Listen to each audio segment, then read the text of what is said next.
What if the reason you read people so fast isn't wisdom that came from peace, but intelligence that was trained by pain?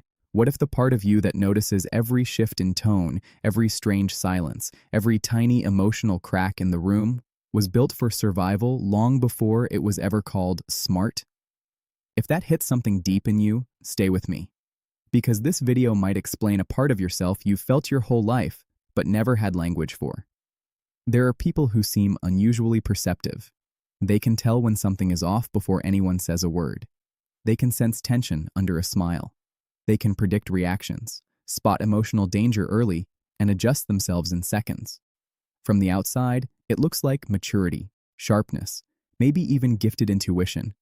But sometimes, what looks like natural intelligence is actually adaptation. It is a form of mental speed built under pressure. Some people learn algebra early. Some learn emotional weather patterns. And that difference changes a person. What we're talking about here is something you could call traumatic intelligence. Not an official clinical label, but a very real psychological pattern. It's the kind of intelligence that develops when someone grows up in chaos, emotional inconsistency, fear, unpredictability, or environments where reading people wasn't optional. It was survival. You learned to think fast because slow thinking had consequences. You learned to scan faces, moods, energy, timing, and danger because your nervous system knew that safety depended on getting it right. The heartbreaking part is this. People may admire the skill without ever understanding the wound that created it. So if you've ever been told you're too aware, too sensitive, weirdly accurate about people, or always overthinking, this video may feel very personal, because traumatic intelligence doesn't always look like damage. Sometimes it looks like competence. Sometimes it looks like emotional maturity. Sometimes it looks like being the strongest person in the room. But strength built in survival mode comes at a price. And the first sign is that you read rooms instantly. You walk into a space and, almost without trying, you can feel the emotional temperature. Who's uncomfortable? Who's pretending? Who's holding resentment? Who wants approval? Who has power? Who's slightly off? Other people may need 10 minutes. You need 10 seconds. And no, it's not magic. It's not even always intuition in the mystical sense. Often, it's a nervous system trained to detect microsignals because once upon a time, missing those signals cost you something. Maybe it cost you peace. Maybe it cost you safety. Maybe it cost you love. So now your mind does what it learned to do. It scans before it settles. That's why crowded rooms can exhaust you.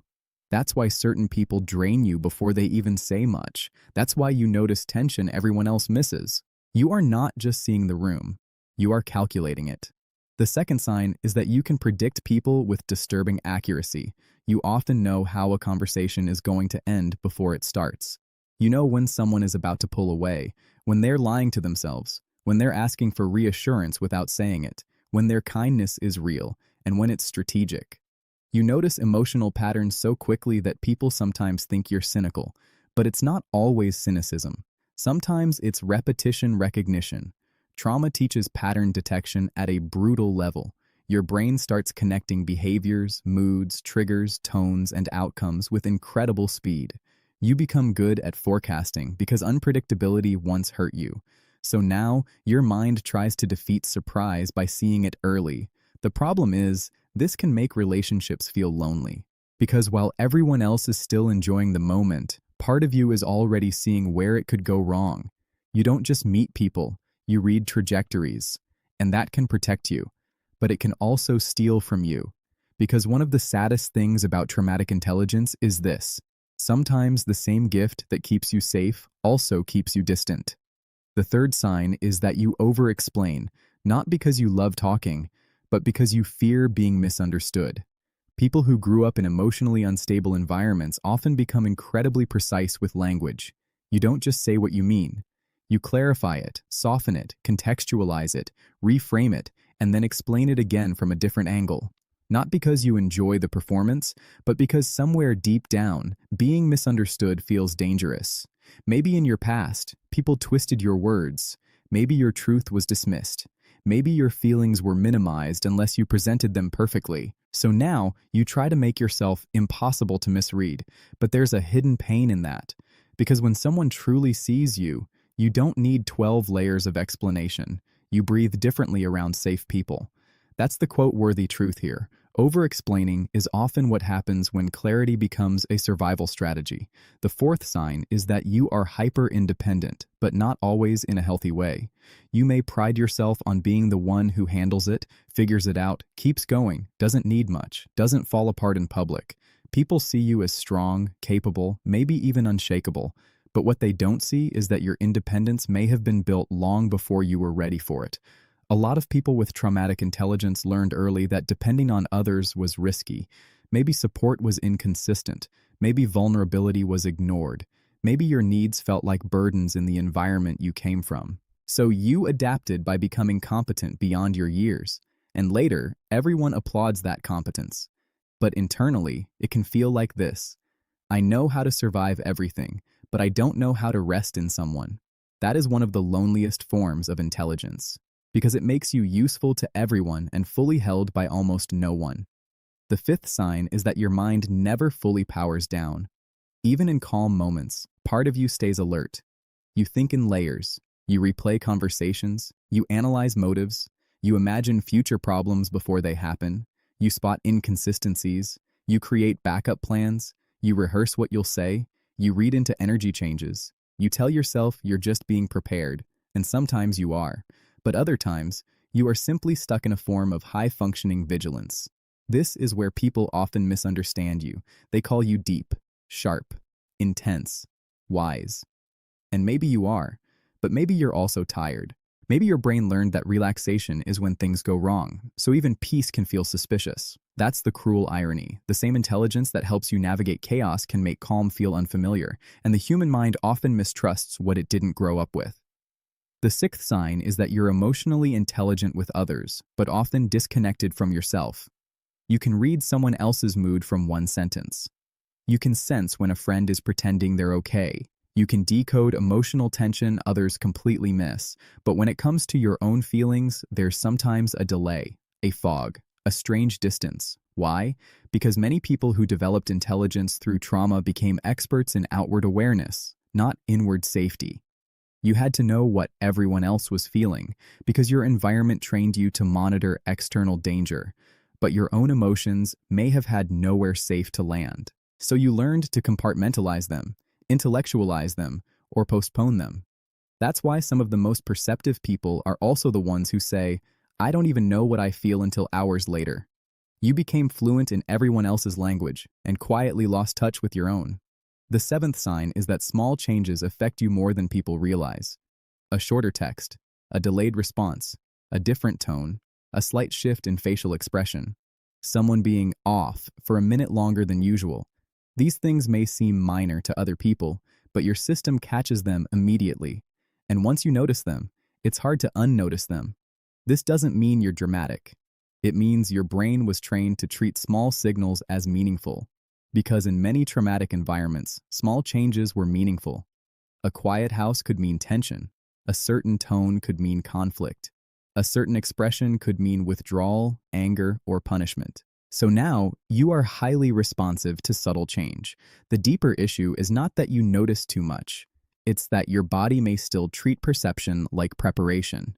And that can make modern relationships exhausting. Because you are often reacting not only to the present moment, but to every old moment it unconsciously reminds you of. The eighth sign is that you often seem mature beyond your years, but privately feel older than your age and younger than your healing. This one cuts deep. A lot of people with traumatic intelligence were called mature very early, responsible, wise, strong, the easy kid, the one who gets it. But maturity built from survival is different from maturity built from support. One grows from being guided, the other grows from being exposed too early to emotional weight you were never supposed to carry alone. So yes, you may be insightful, deep, grounded in ways others aren't. But there may also be a younger part of you still frozen somewhere beneath all that competence. The part that learned to stay calm while hurting. The part that became impressive because it didn't feel safe to be messy. The part that figured people out before it ever got to fully become a child. This is why some highly perceptive adults still feel an ache they can't explain. They are admired for the self they built, while grieving the self that never got protected. And if that feels personal, the next sign may explain even more. The ninth sign is that people either feel deeply seen by you or deeply uncomfortable around you. There's often no middle ground. Why? Because traumatic intelligence gives you a kind of perception that many people are not used to. You hear what they mean beneath what they say. You sense the insecurity behind the confidence. You notice when someone is performing, avoiding, deflecting, or trying to control the emotional atmosphere. Safe people feel relieved by this. They feel understood. Defended people feel exposed by it. They may call you intense, intimidating, too serious, hard to read, or too much. Not because you did anything wrong, but because your presence makes it harder for people to hide from themselves. That can create a very confusing social experience. You may spend years wondering why some people connect with you instantly while others seem unsettled for reasons they can't explain. But the answer is often simple. Depth is comforting to the honest and threatening to the performative. And the 10th sign, maybe the deepest one of all, is that your intelligence often came with grief, not just pain. Grief. The grief of losing innocence early. The grief of always being the one who understands. The grief of seeing through people and still wanting to be loved by them. The grief of being praised for how capable you became, while no one asks what it cost you to become that way. The grief of being called smart, when what really happened is that you adapted faster than you should have had to. This is the hidden emotional core of traumatic intelligence. It is not just perception. It is perception shaped by necessity. And that means many people who carry it are walking around with a strange mix of pride and sadness. Pride in their insight, sadness about the pain that gave birth to it. Because let's be honest, some forms of smart are taught in schools. This one is taught in nervous systems. And maybe that's why it feels so hard to explain to people. You're not just observant. You're not just analytical. You're not just emotionally aware. You became this way because your mind learned that understanding people quickly could reduce harm. That's why healing for people like this is so complicated. It's not just about letting go of the past. It's about learning that you no longer have to use your intelligence as armor every minute of the day. It's about realizing that not every silence is danger. Not every shift means abandonment. Not every confusing person is a puzzle you need to solve. Not every room needs to be scanned like a threat assessment. Healing means teaching your brilliance that it can rest. And that's hard, because traumatic intelligence often gets rewarded. At work, people admire your foresight. In friendships, people rely on your emotional awareness. In relationships, people lean on your ability to understand. So you may spend years being valued for the very adaptation that is quietly exhausting you. But there comes a point where survival intelligence has to become self-respect. That means noticing when your perception is helping you and when it's hijacking you. It means learning the difference between intuition and hypervigilance. It means choosing people who make you feel safe, not just people you can read well. It means understanding that being able to handle chaos does not mean you are meant to live inside it. And maybe most importantly, it means letting yourself be more than the role your trauma trained you for. Because your intelligence is real. Your perception is real. Your sensitivity is real. But your pain should not be the only reason you are powerful. You deserve a form of intelligence that is no longer built only on defense. So if you recognized yourself in this video, maybe the truth is not that you are broken. Maybe you are highly adapted. Maybe your mind became extraordinary in ways the world doesn't always understand. But adaptation is not the same as peace. And peace matters. Because the highest form of healing is not becoming less aware. It's becoming aware without staying afraid. It's keeping your depth without drowning in it. It's trusting your perception without living in permanent alert. It's knowing that the version of you that survived deserves help from the version of you that is finally safe. Some people became smart because they were encouraged. Some became smart because they were curious. And some became smart because they had to. If you're one of the last ones, I want you to remember this.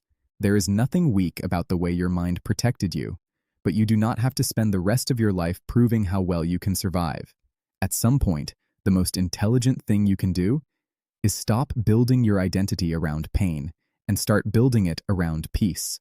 Because maybe the rarest form of smart is not just seeing everything.